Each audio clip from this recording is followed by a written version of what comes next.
Greetings, YouTube! The doctor is in! Dr. Urias Papers here, coming at you with another commentary on Dungeons & Dragons. And today, on the Doctor's Spell Prognosis, we are talking about the spell Telekinesis. And yes, we are giving this spell an S. One of the few S-tier spells that I give out, but this is one of them. But first, don't forget to hit that subscribe button. If you like this video, hit the like button. If you have any questions or comments, please leave a question or comment. And don't forget to hit that notification bell. All right. Telekinesis is a 5th level spell, and I really think that this spell is a bargain for 5th level, but it is kind of overpowered for 5th level. It is, I mean, it's always been a 5th level in just about all the editions of Dungeons & Dragons, but it's a 5th level spell. It is usable by sorcerers, wizards, and great old one warlocks. Okay, not just base warlocks, but great old one warlocks. All right. And there are some mechanics in this spell that are very murky within the game. We're going to talk about those too. So it takes one action, great. Range of 60 feet, great. Excuse me. Verbal and somatic components, great. Lasts for 10 minutes, which in combat, you're never going to really have to use it for 10 minutes, but there may be some out-of-combat things that you want to do with this. So you may need that 10 minutes. It requires concentration. You absolutely want to concentrate on this spell. So, you gain the ability to move or manipulate objects by thought. When you cast a spell, and as your action each round for the duration, so when you cast it, it goes. When you decide to use your action, it goes. You can exert your will on one creature or object that you can see within 60 feet, causing the effect below. And then you can affect the same target every round, or you can choose a new one anytime. If you switch, the prior target is no longer affected by the spell. If you got somebody that is up in the air and you decide to target somebody else, guess what happens? They're no longer affected by the spell, which means they fall. So you can grab a creature. You can try to move a huge or smaller creature.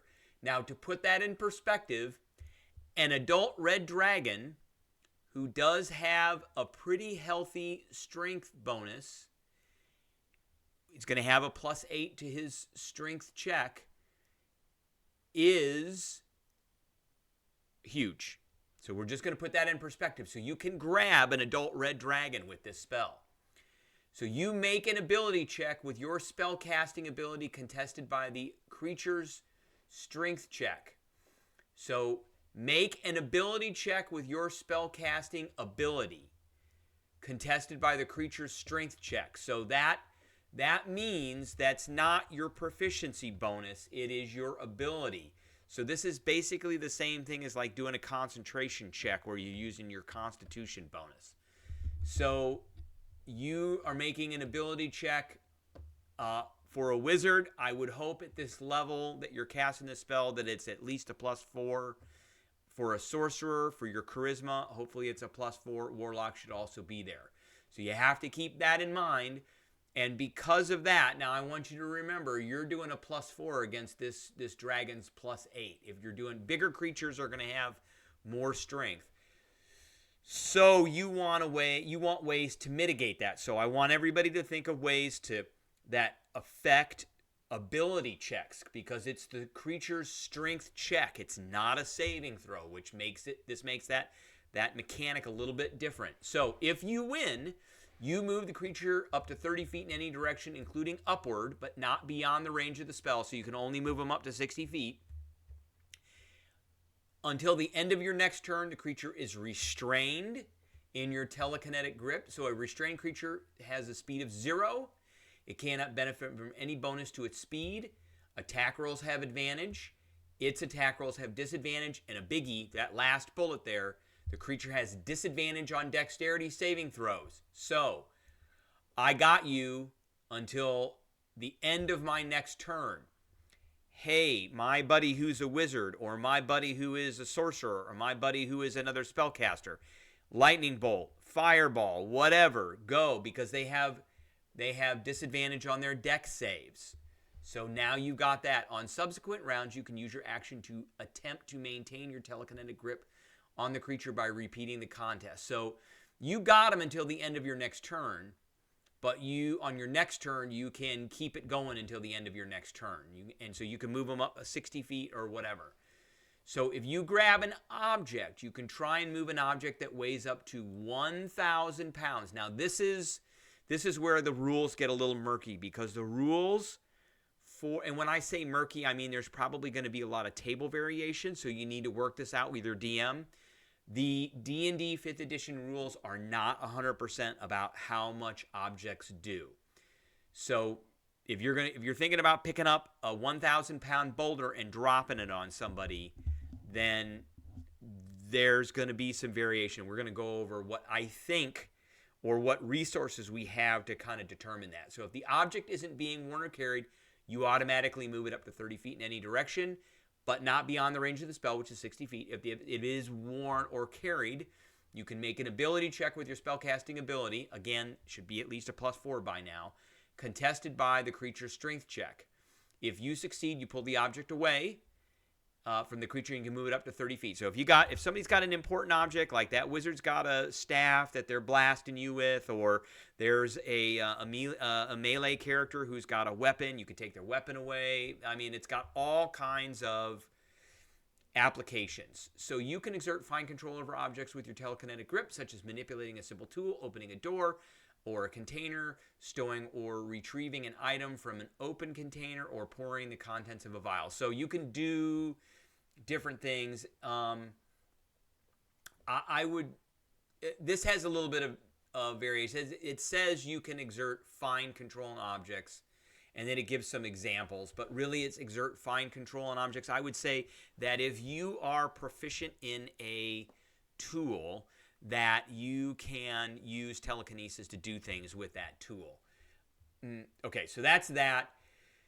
And this is you can do things out of combat with this, like open doors and things like that. There's a lot of other spells that can do that too. They're a lot lower, like Unseen Servant and Mage Hand and things. But this one really can do things well because it can move up to 1,000-pound objects. Okay. The other thing is, if you can grab a melee type of creature that's dependent on a melee weapon, claws, bites, that really doesn't have reach, and you can throw it up in the air, that creature is now out of combat, and your allies can now go after them pretty heftily because of that restrained condition. Restrained is a big one.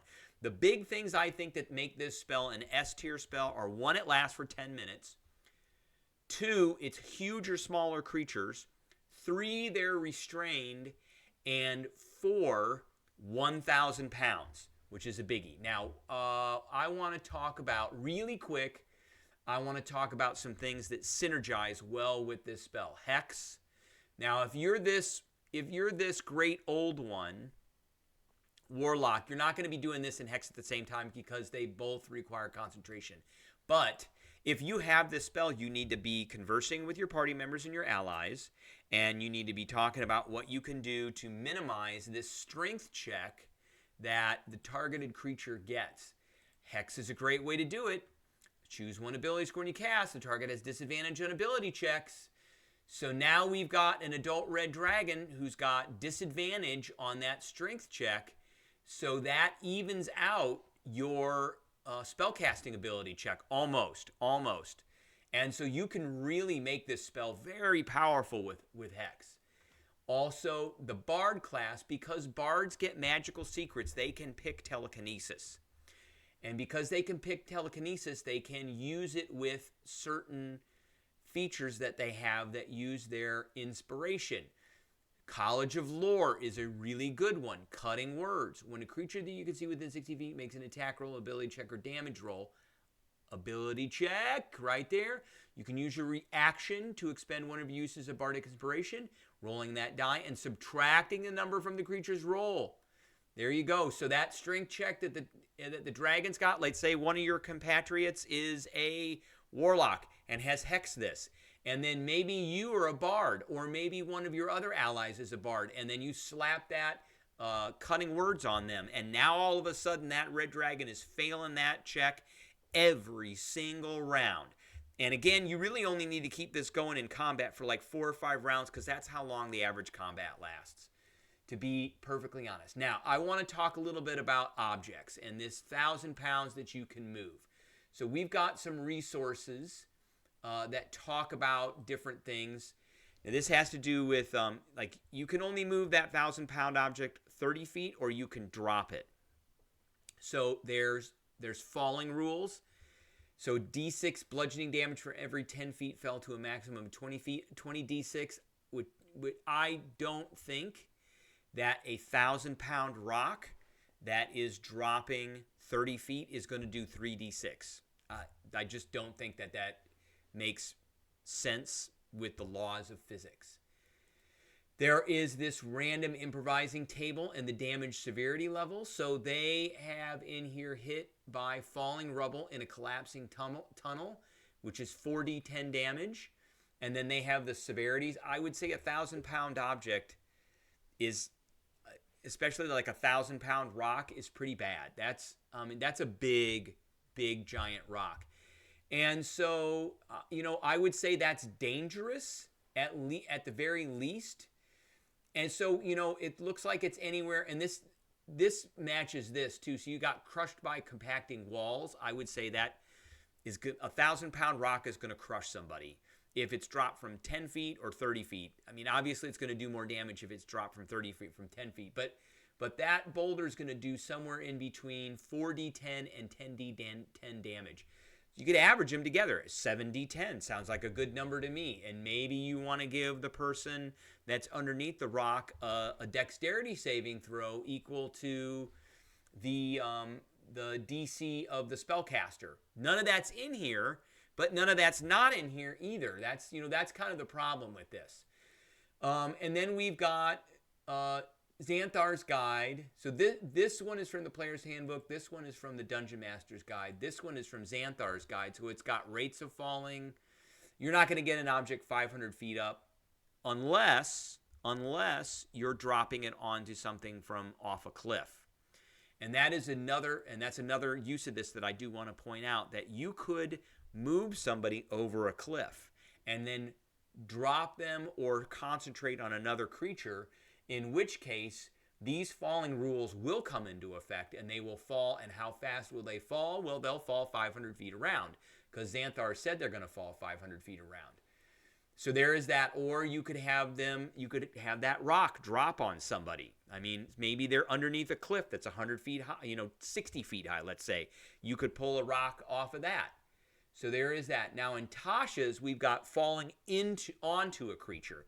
So if a creature falls into the space of a second creature and neither one of them is tiny, the second creature must succeed on a DC 15 saving throw or be impacted by the falling creature. Any damage resulting from the fall is divided evenly between them. I don't think that is appropriate for a 1,000-pound rock falling on something from 10 feet. If I got a halfling that falls on somebody from 10 feet versus a 1,000-pound rock falling on somebody from 10 feet, that's very different. Those are two completely different things. So these things, I think each one of these tools gets us in the right place for this. But I'm going to say that this is going to do probably around 7d10 damage. And so let's say anywhere from 4 to 10d10 damage. And if you drop it on them from 30 feet, it's going to be 7d10 damage because that's right in the middle. And you either are going to do you can choose to make a DC 15 saving throw for Dex, or you can have them make a Dex saving throw equal to, say, your spellcasting ability. All right, that is what I got for everybody today. I hope everybody enjoyed, and I will catch everybody later.